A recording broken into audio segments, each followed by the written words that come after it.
Hello friends, welcome to Akshayasmi vlogs. எல்லோரும் எப்படி இருக்கீங்க? நானும் ரொம்ப நல்லா இருக்கேன். இன்றைக்கி எங்கள் ஊர் திருவிழா, அதனால் மட்டன் கிரேவி பண்ணோம். அது பண்ணுறது ரொம்ப ஈஸி. அதை விட இதோட டேஸ்ட் வந்து ரொம்ப சூப்பராக இருக்கும். கண்டிப்பாக அதை வந்து ஒரு தடவையாவது இந்த ஸ்டைலில் ட்ரை பண்ணி பாருங்கள். அதுக்கு வந்து ஒரு பேன் வச்சுட்டு தேவையான அளவுக்கு நல்லெண்ணெய் ஊற்றிக்கணும். நல்லெண்ணெய் நல்லா காஞ்சதுக்கப்புறம் அதில் வந்து ஒரு 10 to 20 சின்ன வெங்காயம் வந்து உள்ளே சேர்த்துடணும். பெரிய வெங்காயம் சேர்த்து பண்ணினாலும் பண்ணலாம், நல்லாயிருக்கும். ஆனால் சின்ன வெங்காயம் பண்ணணும் அப்படின்னா அந்த கிரேவிக்கு வந்து அதுக்கு ஒரு தனி டேஸ்ட்டே கொடுக்கும். அதுக்கப்புறம் வந்து ஒரு கை நிறையா கருவேப்பிலை உள்ளே சேர்த்துருங்க. அதுக்கப்புறம் வந்து ஒரு டேபிள் ஸ்பூன் கசகசா,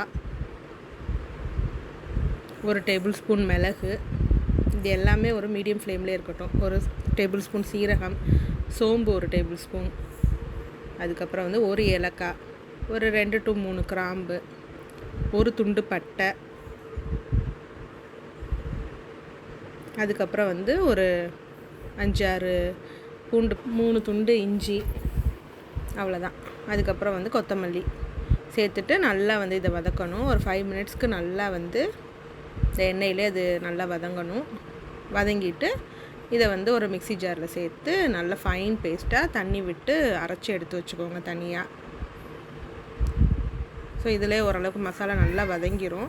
அதுக்கப்புறம் இது செய்கிறதுக்கு, கிரேவி செய்கிறதுக்கு குக்கரில் தேவையான அளவுக்கு நல்லெண்ணெய் ஊற்றிட்டு, நல்லெண்ணெய் காஞ்சதுக்கப்புறம் சின்ன வெங்காயத்தை பொடி பொடியாக கட் பண்ணி உள்ளே சேர்த்துடணும். வெங்காயம் வந்து நல்லா வந்து வதங்கணும், நல்லா கோல்டன் ப்ரௌனாக வதங்கணும் வெங்காயம். அதுக்கப்புறம் வந்து ஒரு 2 மீடியம் சைஸ் நல்ல பழுத்த தக்காளியை வந்து பொடியாக கட் பண்ணி அதையும் வந்து உள்ளே சேர்த்துடணும்.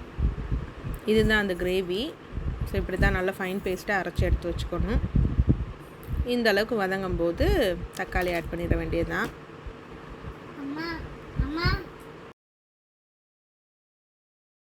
தக்காளியும் நல்லா வதங்கிட்டே இருக்கும்போது நம்ம ஆல்ரெடி வறுத்து அரைச்சி வச்சுருக்க மசாலாவை வந்து உள்ளே சேர்த்துடணும்.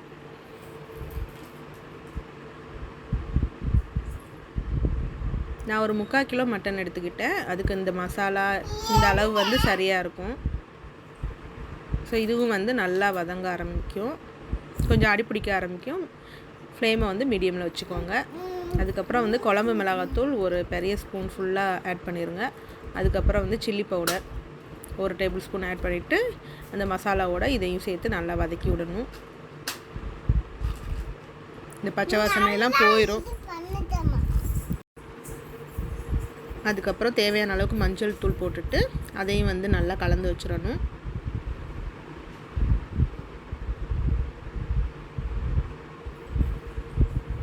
அதுக்கப்புறம் வந்து கழுவி வச்சுருக்க கறியை வந்து உள்ளே சேர்த்துற வேண்டியதுதான். கறி வந்து எலும்பும் கறியுமா எடுத்துக்கிட்டேன். அப்படி இருந்துச்சுன்னா இன்னுமே அது டேஸ்ட்டாக இருக்கும்.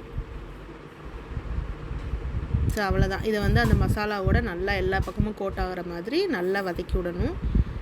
வதக்கிட்டு இந்த மாதிரி இருக்கும். இதை ஒரு 5 மினிட்ஸ்க்கு வந்து அப்படியே வதக்கிட்டே இருக்கணும். இந்த ஸ்டேஜில் உப்பு பார்த்துக்கோங்க. உப்பு கொஞ்சம் ஆட் பண்ணிவிட்டு தேவையான அளவுக்கு தண்ணி வச்சு வேக வைக்க வேண்டியதுதான். குழம்பா வேணும் அப்படின்னா கொஞ்சம் கூடுதலாக தண்ணி வச்சுக்கோங்க, இல்லை கிரேவியாக வேணும் அப்படின்னா கொஞ்சம் கம்மியாக வச்சுக்கோங்க. நான் வந்து எனக்கு ஊற்றி சாப்பிட்ற மாதிரி வேணுங்கிறதுனால கொஞ்சம் தண்ணி கூட வச்சுக்கிட்டேன். அதுக்கப்புறம் கிரேவி கொஞ்சம் பண்ணுறதுக்கு அதை மறுபடியும் வற்ற விட்டுட்டோம் அப்படின்னா கிரேவியாக வந்துடும். அவ்வளோதான். மூடி போட்டு ஒரு 4 to 5 விசில் நல்ல ஹை ஃப்ளேமில் வச்சு வேக வச்சு எடுத்தோம் அப்படின்னா நம்மளோட மட்டன் கிரேவி இப்படி தான் இருக்கும். அதில் கொஞ்சம் கொத்தமல்லி தழை தூவி இறக்கிற வேண்டியதுதான். அவ்வளோதான். இந்த ஸ்டைல் கண்டிப்பாக வந்து ட்ரை பண்ணி பாருங்கள். இந்த மாதிரி வறுத்து அரைச்சி வைக்கிற கிரேவி ரொம்ப டேஸ்ட்டாக இருக்கும். இட்லி, தோசை, சப்பாத்தி, சாதம் எல்லாத்துக்குமே இது பெர்ஃபெக்ட் காம்பினேஷன். கண்டிப்பாக ஒரு தடவை இந்த ஸ்டைலில் ட்ரை பண்ணுங்கள். அவ்வளோதான். கிரேவி வந்து நமக்கு இப்படி தான் இருந்துச்சு. கண்டிப்பாக எப்படி இருக்குங்கிறத கமெண்ட் செக்ஷனில் கமெண்ட் பண்ணுங்கள். தேங்க்ஸ் ஃபார் வாட்சிங். Keep supporting. சேனலை சப்ஸ்கிரைப் பண்ணுங்கள்.